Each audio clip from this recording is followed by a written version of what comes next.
और दिल्ली की ये तस्वीरें एनडीएमसी कन्वेंशन सेंटर, जहां पर बीजेपी की राष्ट्रीय कार्यकारिणी की मीटिंग हो रही है। प्रधानमंत्री मोदी का काफिला यहां पर पहुंच रहा है। स्वागत के लिए खुद बीजेपी के अध्यक्ष जेपी नड्डा यहां पर मौजूद। ये तस्वीर देखिए, ये जो गाड़ियों का काफिला आप यहां पर दाखिल होता हुआ देख रहे हैं, प्रधानमंत्री मोदी की गाड़ियों का काफिला वो यहां पर पहुंच रहे हैं। बीजेपी की राष्ट्रीय कार्यकारिणी की मीटिंग है। ढोल नगाड़ों के साथ प्रधानमंत्री का स्वागत, और स्वागत के लिए मौजूद हैं बीजेपी के अध्यक्ष जेपी नड्डा। 5 राज्यों का विधानसभा चुनाव हो या फिर प्रधानमंत्री मोदी के नेतृत्व में केंद्र सरकार ने जो पिछले 7 साल में उपलब्धियां हासिल की हैं, उनकी बात हो। यहां पर इस बात की चर्चा भी होगी, उसकी प्रदर्शनी भी लगाई गई है। और ये देखिए, प्रधानमंत्री यहां पर पहुंच गए हैं। ये पहली तस्वीर प्रधानमंत्री के यहां पर पहुंचने की। स्वागत के लिए बीजेपी के अध्यक्ष जेपी नड्डा यहां पर मौजूद हैं। इससे पहले तमाम केंद्रीय मंत्री यहां पर पहुंच चुके हैं। 124 सदस्य बीजेपी की इस राष्ट्रीय कार्यकारिणी की मीटिंग में यहां पर मौजूद हैं। और इसके अलावा जो बाकी सदस्य हैं, अलग अलग राज्यों की जो इकाइयां हैं, जो अलग अलग राज्यों के प्रदेश अध्यक्ष हैं, वो डिजिटल माध्यम से इस मीटिंग का हिस्सा बन रहे हैं। और ये कोरोना को ध्यान में रखते हुए हो रहा है। प्रधानमंत्री का इंतजार यहां पर हो रहा था। प्रधानमंत्री यहां पर पहुंच गए हैं। स्वागत कर रहे हैं बीजेपी के अध्यक्ष जेपी नड्डा। और यहीं पर मौजूद है मेरे सहयोगी रविंद्र भी। रविंद्र, तस्वीर हम देख रहे हैं, प्रधानमंत्री पहुंच गए।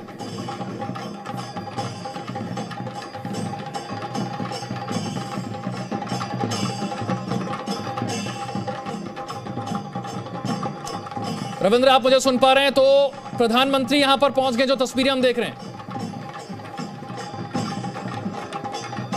बिल्कुल, देखिए, प्रधानमंत्री नरेंद्र मोदी यहाँ पहुँच गए हैं। बीजेपी के अध्यक्ष जेपी नड्डा और बीएल संतोष, जो राष्ट्रीय महासचिव हैं संगठन, वो उनका स्वागत कर रहे हैं। दिल्ली प्रदेश का अध्यक्ष भी उनके साथ है। और उसके बाद प्रधानमंत्री उन सभी बीजेपी अध्यक्ष के साथ यहाँ पर आएंगे, जहाँ पर कार्यकारिणी की बैठक हो रही है। यहाँ पर उनके स्वागत भी होगा। आपने जैसे दिखाया भी कि सुबह से जितने भी कार्यकारिणी के सदस्य आ रहे हैं, किस तरह से यहाँ स्वागत हो रहा है, उन सभी की तरफ प्रधानमंत्री का भी स्वागत किया जा रहा है तिलक लगाकर। और एक तस्वीर यहाँ पर आपने दिखाया भी होगा दर्शकों को कि एक बड़ा सा होर्डिंग लगा हुआ है यहाँ पर, भारतीय जनता पार्टी विश्व प्रिय नेता, जिसमें प्रधानमंत्री नरेंद्र मोदी की एक तस्वीर भी है। और उस तस्वीर के जरिए ये दिखाने की कोशिश की गई है कि ये जो कार्यकारिणी हो रही है, ये प्रधानमंत्री नरेंद्र मोदी के काम और उनका जो योजना है उसको आलोक में रखते हुए ही ये कार्यकारिणी की बैठक हो रही है, जिसमें विधानसभा चुनाव पर भी चर्चा होगी और अन्य मुद्दों पर भी चर्चा होगी। लेकिन जो फोकस होगा प्रधानमंत्री नरेंद्र मोदी के 7 साल के शासन में किस तरह से देश की। रविंद्र, हम देख रहे हैं बीजेपी के अध्यक्ष जेपी नड्डा जो प्रधानमंत्री के साथ मौजूद हैं। जो यहाँ पर उन्हें बताया जा रहा है, सेवा ही संगठन कार्यक्रम जो बीजेपी की तरफ से चलाया गया था कोविड के दौरान लोगों की मदद के लिए, जो एक खास कार्यक्रम चलाया गया, सेवा ही संगठन, उसके बारे में बताया जा रहा है। इसके अलावा आजादी का अमृत महोत्सव।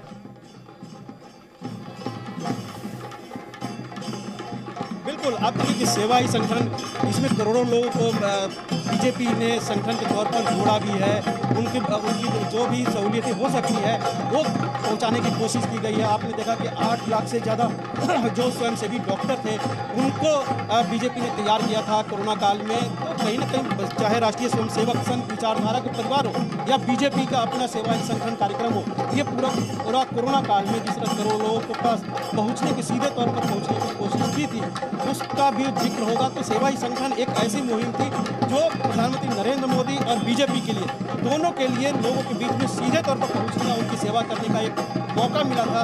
और इसका काफ़ी आपने देखा कि लोगों को में एक अच्छी पहचान बनी। और मैं बता दूं, प्रधानमंत्री नरेंद्र मोदी का जो स्वागत हुआ, उसके बाद धीरे धीरे वो जो प्रदर्शनी लगी हुई है या फिर जो होर्डिंग लगी हुई है, उन सब का एक अवलोकन करते हुए प्रधानमंत्री पैदल ही बीजेपी अध्यक्ष जेपी नड्डा के साथ वो कार्यकारिणी स्थल पर यहाँ पर आ रहे हैं धीरे धीरे।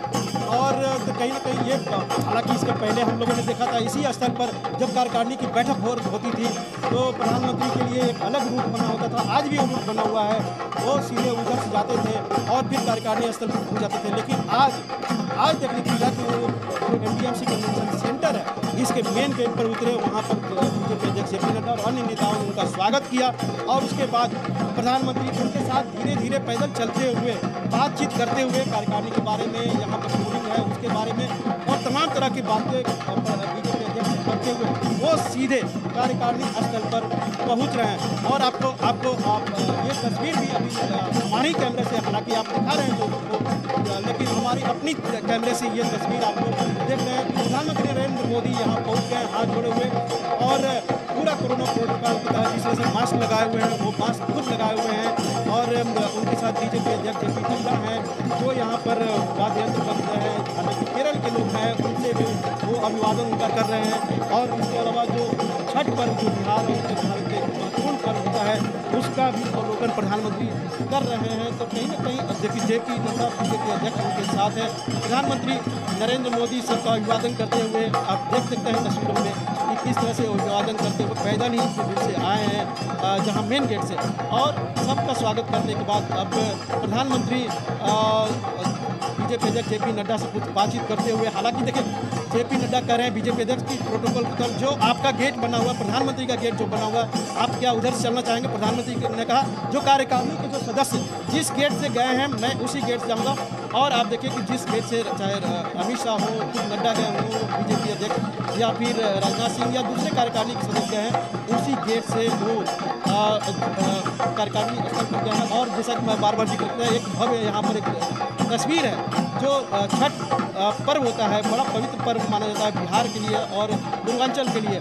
महिलाएं 3 दिन का व्रत करती हैं, सूर्यास्त का सूर्योदय सबका भी अभिवादन होता है। प्रधानमंत्री ने उन महिलाओं से मुलाकात की है और अब धीरे धीरे वो कार्यकारिणी स्थल जो एनडीएमसी का जो कन्वेंशन सेंटर है उस हॉल में गए हैं और मैं बता दूं कि कार्यकारिणी की शुरुआत चंद मिनटों बाद ही होगी जिसमें वंदे मातरम का गायन होगा, भारत माता का वहाँ पर अभिवादन होगा और उसके बाद बीजेपी अध्यक्ष का अध्यक्षीय भाषण होगा। उसके बाद कार्यकारिणी की शुरुआत हो जाएगी जिसमें जाहिर तौर पर जो हम लोग बातचीत कर रहे थे कि प्रधानमंत्री मोदी की सरकार का जो 7 साल का कार्यकाल है उसका लेखा जोखा भी होगा। इसके अलावा विधानसभा चुनाव की तैयारियों पर पार्टी अध्यक्ष अपनी तरफ से भी निर्देश देंगे। हालांकि इसमें पुख्ता निर्देश और मार्गदर्शन प्रधानमंत्री नरेंद्र मोदी का जब आज 3 बजे लगभग 3 बजे माना जा रहा है कि जो मार्गदर्शन भाषण होगा उसमें होगा, लेकिन अध्यक्षीय भाषण में बहुत कुछ आपको देखने को मिल सकता है जिसमें आगामी कार्यक्रमों को लेकर हो, जो पीछे सफलता है उसका जिक्र होगा, योजनाओं का जिक्र होगा, कोरोना काल का जिक्र होगा,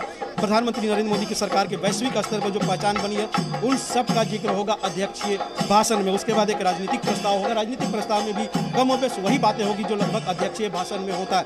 एक बात और है कि पहले जैसा कि हम लोग पहले भी बात किए थे कार्यकारिणी जब 3 दिन का होता था तो 3-3, 4-4 प्रस्ताव पारित किए जाते थे, लेकिन चूंकि इस बार सिर्फ 5 घंटे का कार्यकारिणी है इसलिए कहा जा रहा है कि एक ही प्रस्ताव राजनीतिक प्रस्ताव पारित किया जाएगा, पेश किया जाएगा और इसे पारित किया जाएगा ध्वनिमत से, जिसमें आर्थिक मसले भी जुड़े होंगे और समसामयिक मसले भी जुड़े होंगे। उसके बाद ही प्रधानमंत्री नरेंद्र मोदी का लंच के बाद मार्गदर्शन भाषण होगा। तो कमोबेश ये कह सकते हैं कि ये कार्यकारिणी 2 साल बाद हो रहा है, कोरोना कारण से 2 साल बाद हो रहा है ये। और एक विडंबना ये भी है, पहले भी हम लोगों ने बात किया था कि जेपी नड्डा जब अध्यक्ष बने तो अमूमन कार्यकारिणी की बैठक होती, कोई भी अध्यक्ष बनता है तो 3 महीने के बाद ही कार्यकारिणी की बैठक होती है और ऐसे भी बीजेपी के संविधान में भी है कि 3 महीने में कार्यकारिणी की बैठक हो, लगभग 1 साल 1.5 साल के अंदर में परिषद की बैठक हो।